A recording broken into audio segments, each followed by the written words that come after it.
Hello students, welcome to Science Online classes. Myself Ankita, and today we are going to start first chapter of science, that is food, nutrition in plants and animals. First of all, nutrition meaning in Hindi is पोषण, means food से अपन को क्या पोषण मिलता है plants और animals में. So we are going to start with introduction. Food is the most important and most basic requirement of all living organisms for their growth and development. As we all know, food हमारी life के लिए बहुत ज़्यादा important है and it is the basic requirement. सभी living organisms की growth और development के लिए food is very important. Food is the fuel of the body to keep it fit and fine. Just as a car needs petrol and diesel to run the road, our body needs food to smoothly carry on all the life processes. Food हमारी body के लिए एक fuel है. Fuel means ईंधन, जिससे कि body अच्छे तरह से चल सके. जैसे कि अपन कार में पेट्रोल या डीजल डालते हैं to run on the road पर चलाने के लिए, ऐसे ही लाइफ को चलाने के लिए हमारी बॉडी के लिए क्या ज़रूरी है? Food. The energy provided by the food is utilized by the body to perform the various metabolic activities. Food से हमें जो एनर्जी मिलती है वो एनर्जी हमारी बॉडी अलग अलग प्रोसेसेस करने के लिए उपयोग करती है. In food, the energy is stored in the form of chemical energy.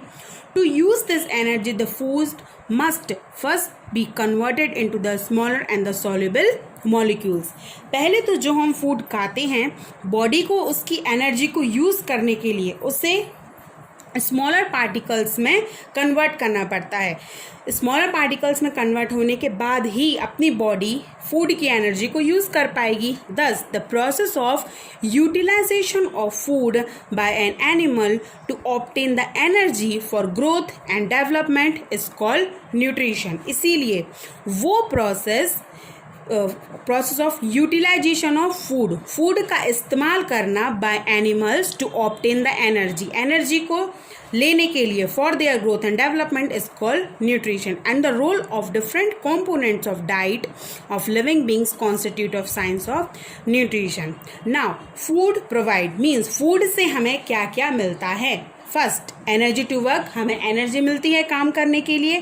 Play and perform various body functions, खेलने के लिए और बॉडी के बहुत सारे फंक्शंस को परफॉर्म करने के लिए एनर्जी चाहिए, जो कि हमें कैसे मिलती है?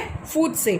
Material for growth and repair of the wound out of tissues, जो भी हमारी बॉडी में इंजरीज हो जाती हैं उसके लिए भी बॉडी को एनर्जी चाहिए होती है, और एनर्जी कैसे मिलती है? फूड से.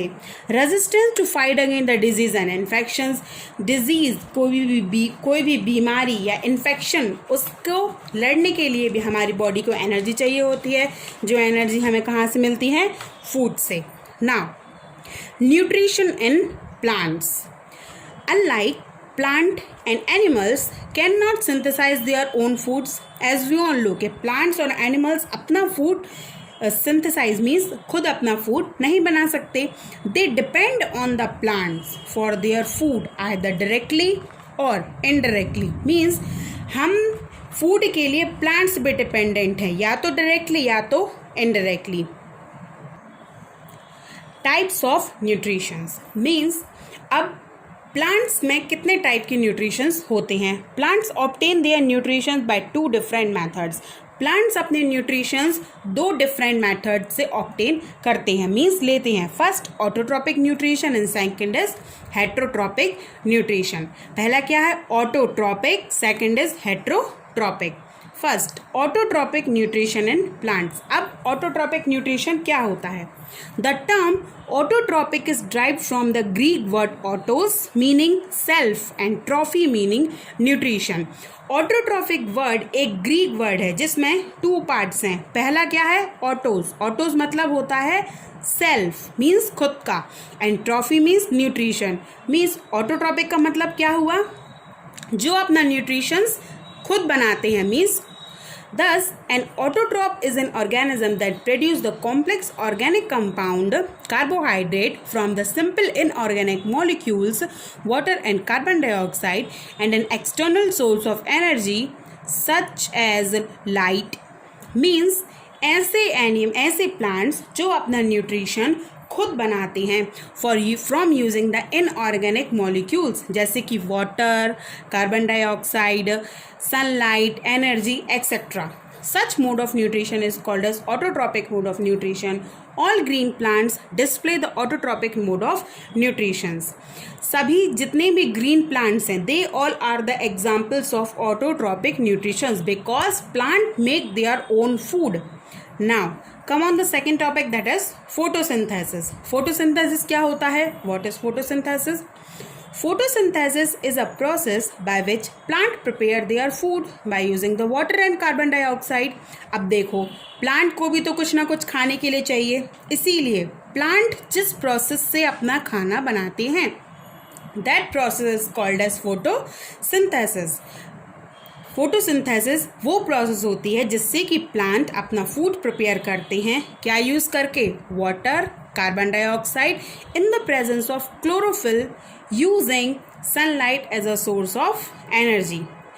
क्या क्या यूज़ करते हैं प्लांट? वाटर यूज़ करते हैं, कार्बन डाइऑक्साइड, क्लोरोफिल लीव्स में प्रेजेंट होता है, और सनलाइट तो हम जानते ही हैं, धूप. The process of photosynthesis can be represented by following chemical reactions that take place in the green part of the plant. Photosynthesis की प्रोसेस हम इस केमिकल इक्वेशन से समझ सकते हैं जो कि प्लांट के ग्रीन पार्ट में होती है. प्लांट के ग्रीन पार्ट मतलब कि प्लांट की लीव्स में. Now come to the chemical equation. Carbon dioxide plus water in the presence of sunlight or chlorophyll gives you glucose plus oxygen. This is the formula of the above equation. Carbon dioxide का formula होता है CO2, water का formula होता है H2O, sunlight और chlorophyll, glucose का formula होता है C6H12O6 प्लस ऑक्सीजन का फॉर्मूला होता है 6O2. Now come on this diagram. Systematic representation of photosynthesis means photosynthesis plant में होती कैसे है? नाउ सन रेज और sunlight plus CO2 from the air means plant के ऊपर सनलाइट आ रही है, प्लस क्या आ रहा है? कार्बन डाइऑक्साइड, जो कि एयर में पहले से प्रेजेंट है. Now food in the form of glucose is formed. जो प्लांट की लीव्स हैं, लीव्स में क्या प्रेजेंट होता है? मैंने अभी बताया, क्लोरोफिल. लीव्स में होता है क्लोरोफिल, और देन आफ्टर प्लांट्स फूड बनाएंगे और उसे अपनी लीव्स में ग्लूकोज के फॉर्म में क्या करते हैं? स्टोर करते हैं. Green leaves contain the chlorophyll in the form of chloroplast.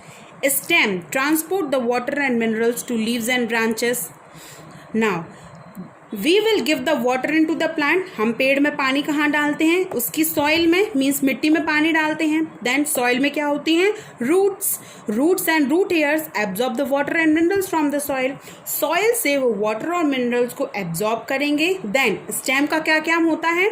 Stem उस वाटर और मिनरल्स को ट्रांसपोर्ट करेगा to the leaves. Now plants के लिए यहाँ से सनलाइट प्रोवाइड हो गई, यहाँ से वाटर और न्यूट्रिशंस प्रोवाइड हो गए, कार्बन डाइऑक्साइड पहले से ही एयर में प्रेजेंट है. These all are the requirement for preparing the food of plant. This whole process called as photosynthesis. Now site of photosynthesis. Photosynthesis कहाँ होती है प्लांट में? Green leaves and the stem of the young plant contain the green coloured structure the chloroplast. जो plant की green leaves, हरी पत्तियाँ होती हैं, और उसका जो स्टेम होता है दैट कंटेन द क्लोरोप्लास्ट. इसमें क्या होता है? क्लोरोप्लास्ट होता है. The green colour of chloroplast is due to the presence of chlorophyll. Chloroplast का कलर ग्रीन क्यों होता है? बिकॉज उसमें एक पिगमेंट प्रेजेंट होता है जिसका नाम होता है क्लोरोफिल. बिकॉज क्लोरोफिल जनरली क्या होता है? ग्रीन कलर्ड पिगमेंट, एक हरे रंग का एक तत्व होता है that is present in the plant. It is called as chlorophyll. Chlorophyll traps energy from the sunlight. Chlorophyll में एक कैपेसिटी होती है कि वो सनलाइट की एनर्जी को ट्रैप मीन्स अपने अंदर ट्रैप कर लेता है. The water is absorbed from the soil by the thin root hairs present into the root. मैंने बताया अभी, जो वाटर अपन सॉइल में डालते हैं वो रूट हेयर्स एब्जॉर्ब कर लेती हैं and transported to the other part of the plant through the stem. Stem से प्लांट के अदर पार्ट्स में वो फिर ट्रांसपोर्ट होंगी. Now come on the next page. There are small pores on the lower surface of leaf called stomata. Leaf के lower surface में छोटे छोटे pores होते हैं. उन pores को क्या बोलते हैं? Stomata. Carbon dioxide diffuses into the leaf through stomata. The upper surface of the leaf has a chloroplast so that more quantity of sunlight can be absorbed. मैंने अभी बताया कि क्लोरोफिल में क्या कैपेसिटी होती है कि वो सनलाइट को ट्रैप कर लेता है, इसीलिए chloroplast so that more quantity of sunlight can be absorbed, इसीलिए वो ज़्यादा से ज़्यादा सनलाइट को क्या करता है? एब्जॉर्ब करता है. Finally the veins in the leave bring the water needed for the photosynthesis. जो फोटोसिंथेसिस के लिए वाटर चाहिए, मैंने बताया था रूट से वो ऊपर आएगा थ्रू द स्टेम. रूट में पहले जाएगा रूट हेयर्स में, देन आफ्टर स्टेम, स्टेम से फिर लीव्स में, देन लीव्स से कहाँ आएगा? लीव्स की वेन्स में. Thus, all the necessary conditions for the photosynthesis are fulfilled. अब फोटोसिंथेसिस के लिए जितनी भी कंडीशंस हैं वो फुलफिल हैं. The oxygen produce during the reaction is release into the atmosphere through the stomata. और जो भी इस प्रोसेस में ऑक्सीजन रिलीज होती है, मैंने अभी इस रिएक्शन में बताया, ऑक्सीजन यहाँ पे रिलीज हो रही है ना 6O2. जो भी ऑक्सीजन रिलीज हो रही है वो एटमॉस्फेयर में आ जाती है. स्टोमेटा उसे क्या कर देते हैं? एटमॉस्फेयर में रिलीज कर देते हैं. वही ऑक्सीजन हम यूज करते हैं. Hence, the photosynthesis helps to maintain a balance between the oxygen and carbon dioxide into the atmosphere. इसीलिए फोटोसिंथेसिस वो प्रोसेस है जिससे ऑक्सीजन और कार्बन डाइऑक्साइड का बैलेंस एटमॉस्फेयर में बना रहता है. The absorbed water and minerals salt are conducted to other part of the plant through water conducted tissue called as xylem. अब जो वाटर और मिनरल्स हैं वो प्लांट के अदर पार्ट्स के लिए भी चाहिए, जो कि एक कंडक्टिंग टिश्यू होता है. कंडक्टिंग टिश्यू मीन्स ले जाने वाला टिश्यू, जो क्या कहलाता है? Xylem. The food prepared into the leaves is sent to the other part of the plants body through the food conducting tissue called as phloem. अब देखो, प्लांट में फूड किसने बनाया? लीव्स ने. बट अब प्लांट्स के अदर पार्ट्स को भी तो फूड चाहिए, इसीलिए फूड को कौन ट्रांसपोर्ट करता है? फ्लोएम. सब देखो, वाटर को ट्रांसपोर्ट करेगा जाइलम एंड फूड को ट्रांसपोर्ट करेगा phloem. The mineral salt dissolved into the soil water provide the plants with important elements such as nitrogen, phosphorus, potassium that are essential for their growth.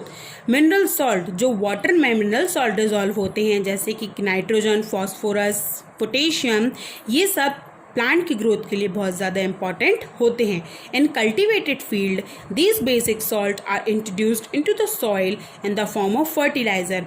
जब भी खेतों में कोई भी फसल लगाई जाती है, कल्टीवेशन किया जाता है, ये सभी एलिमेंट्स और ये सभी सॉल्ट्स उसमें डाले जाते हैं in the form of fertilisers. Fertilisers के फॉर्म में fertilisers like NPK. NPK is the short form of nitrogen, phosphorus, potassium and urea. Now product of photosynthesis. Photosynthesis से हमें क्या प्रोडक्ट मिला? During the photosynthesis, glucose is formed and oxygen released. मैंने पहले reaction में ही बताया आपको, फोटोसिंथेसिस से क्या बनता है? ग्लूकोज और ऑक्सीजन एटमॉस्फेयर में रिलीज होती है. The glucose formed is converted into the insoluble form such as starch and is stored into the leaf, stem and roots etcetera. जो ग्लूकोज बना है फोटोसिंथेसिस से वो कहाँ स्टोर हो जाएगा? लीव्स में, स्टेम में और रूट्स में. The food synthesised by the green leaves is transported to the other part of the plant by the stem. और जो फूड सिंथेसाइज हुआ है जो ग्रीन लीव्स में, वो प्लांट्स के अदर पार्ट में ट्रांसपोर्ट किया जाएगा with the help of stem. The simplest method of testing the whether photosynthesis has taken place is to find out if starch is present in the leaves. अब ये कैसे पता किया जाए कि प्लांट में फोटोसिंथेसिस की प्रोसेस होती है? ये हमें पता लगेगा जब हम लीफ का स्टार्च टेस्ट करेंगे. हम टेस्ट करेंगे कि लीफ में स्टार्च प्रेजेंट है कि नहीं. Now significance of photosynthesis. Significance of photosynthesis. Significance means importance of photosynthesis. Photosynthesis important क्यों है? It is the process by which plant make their food. ये वो प्रोसेस है जिससे कि प्लांट अपना फूड बनाते हैं. It is a primary source of food for all living thing in the world. It is means plants के लिए ये प्राइमरी सोर्स ऑफ फूड है, फूड का एक पहला साधन है जिसकी वजह से प्लांट्स को फूड मिलता है। Oxygen release during photosynthesis required by both plants and animal during respiration. Photosynthesis से जो ऑक्सीजन रिलीज होती है, मैंने आपको पहले रिएक्शन में बताया है, वो ऑक्सीजन प्लांट्स और एनिमल्स दोनों के लिए इंपॉर्टेंट है for their respiration. It helps to maintain the balance between carbon dioxide and oxygen in the atmosphere. Photosynthesis की प्रोसेस से कार्बन डाइऑक्साइड और ऑक्सीजन दोनों का बैलेंस एटमॉस्फेयर में बना रहता है।